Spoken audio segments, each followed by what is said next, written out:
Hi Sheddies, it's me, Eddie Stevens. I'm back here at my Wiccan shed, my Blair Witch shed, out here in the Bosque in New Mexico. I'm just squatting down for a second. I'm knackered, I just went on my run. I've been running out here in the Bosque, as many of you know, I'm dizzy. I've been running out here for over 15 years now, not non-stop obviously. That's stupid. Yeah, and I'm here to do another top 10 video. I think we're on flyhalves now. I think I should really know what I'm doing, shouldn't I? But then again, I'm in this vicious cycle where it's kind of a catch-22. I make the videos, but I don't put a lot of effort into it, and then not that many people watch these videos. Like you're watching right now, and I should be grateful, but I slightly resent you, and I don't know why. But maybe you're a real sheddy, you listen to my podcast, you watch the videos. You still should have been more people, right? There's not enough people watching these videos, even though, look at the quality. I'm recording this, I left my GoPro at home, so I'm using my phone.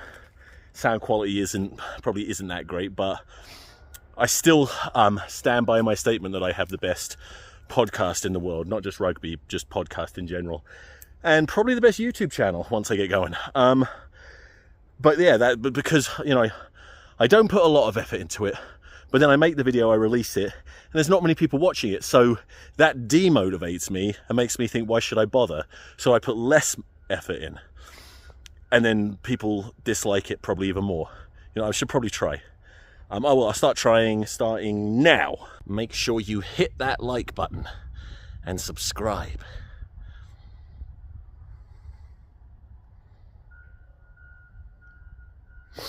What? Some kind of construction. I feel like I'm like out in the middle of nature, but somewhere they're destroying trees to make probably sex dungeons for the elite, for the Illuminati. Oh man, my Picasso nose is extra fucked today because I got some kind of pimple coming through here, so my already big bent nose looks like it's got an extra piece now that's been dislodged from it. Now this is the way it's a Picasso nose because it looks completely different from one side to the other. Looks better on one side. It's a Picasso nose. So look, ready? Look. Pick. Ah! So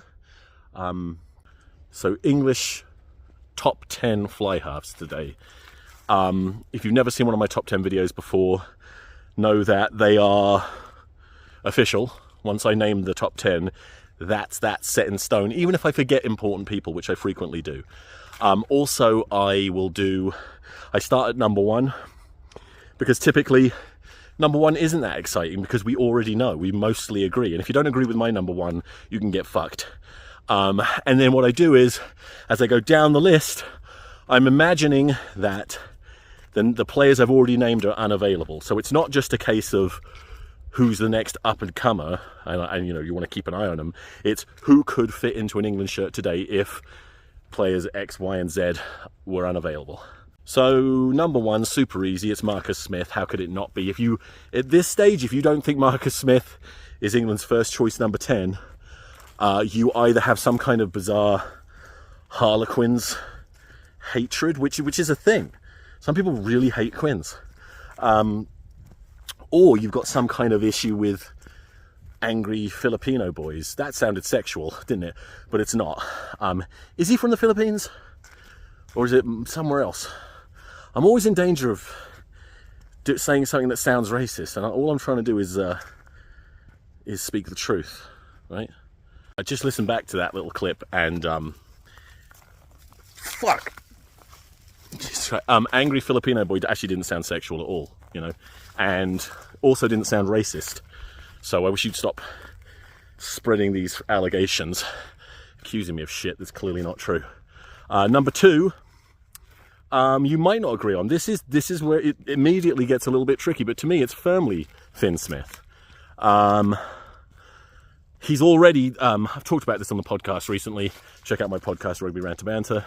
Had Mooney from Tribe talking this last weekend, and he said a lot of good stuff. I was ill, so I was struggling, but I did say quite eloquently and elegantly that Finn Smith's biggest strength to me is that he's one of these young players that just seems to be built for Test rugby mentally, psychologically. Like, he is cool.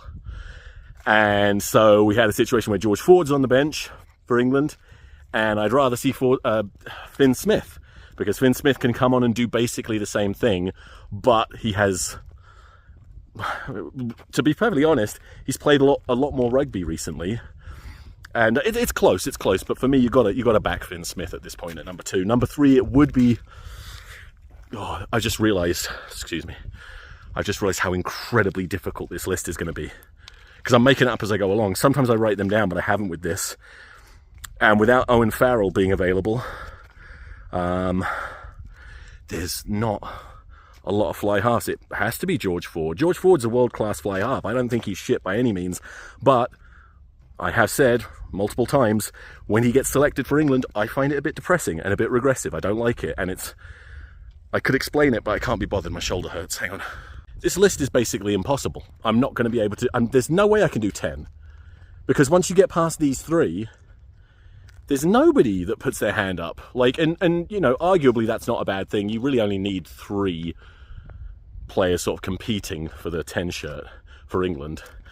But the only names, so this might get a bit sloppy, I might change my mind, because the next name on my list, I mean, let's brainstorm for a second. You've got players like Alex Lazowski, who he's been playing centre a lot more than 10, but he is a good 10, but you'd be crazy for picking him for England, unless we lost, you know, Marcus Smith, Finn Smith, and George Ford, because they died heroically trying to save a man whose anus was prolapsing. I don't know how you would die. I don't know how you would die doing that.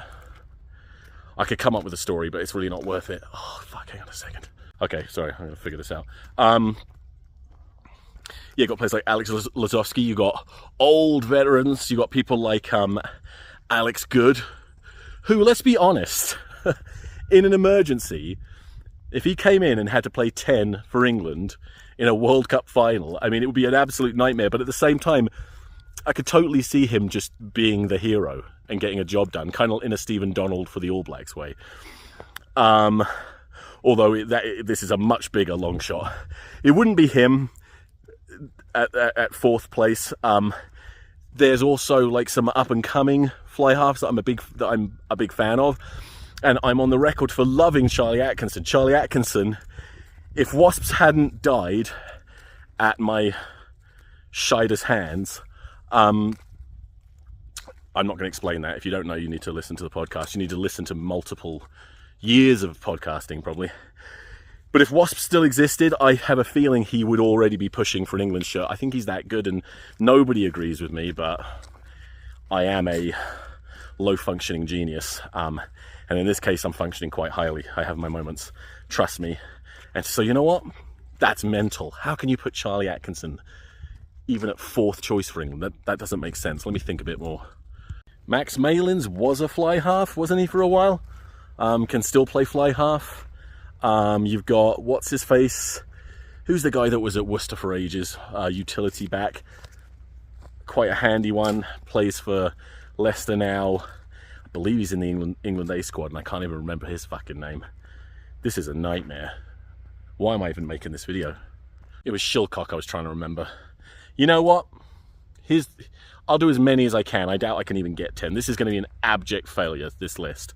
It's just not doable. At 4th, I put Charlie Atkinson. I'm sorry. I know it's mental. But you never know. If there was a situation in which George Ford, Finn Smith and Marcus Smith all died trying to help a man whose anus was prolapsing, but it turns out it's not prolapsing, there's an explosive in there, and he's fucking blown up and all shit and blood and everything, skull fragments. If they all died like that, Charlie Atkinson comes in, I'd be more excited about that than anyone else, I think. Then I probably would go with Alex Good, which just makes more sense. What's that, 5? Then I'd probably go, there's what's his face at Gloucester, is it Barton? Haven't seen enough of him. Then Shilcock. That's it. I'm not doing this. This is fucking stupid. If you want to bother, I don't know why I'm going to release this, because it's all about consistency, isn't it? Oh fuck. If you want to add to this, if you want to tell me who I forgot that was really obvious, or tell me actually Owen Farrell is technically available for England, I don't know if he is. You can do so.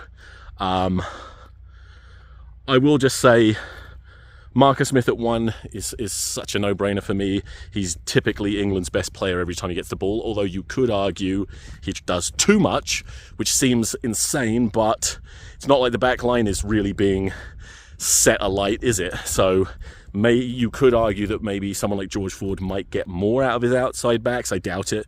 I just think Marcus Smith is a superstar. Finn Smith, I gave you the reasons. And George Ford, you know, we know what he's a known commodity. We know what he can do. And yeah, he absolutely could win you a World Cup if you were in the position where he had to play. In fact, didn't we lose a World Cup because he went off injured early? Did I make that up? I promise I watch rugby. Just like this and don't even comment. Just like and subscribe. Please check out my podcast, Rugby Rant Banter, and subscribe to that. Subscribe to this, and well,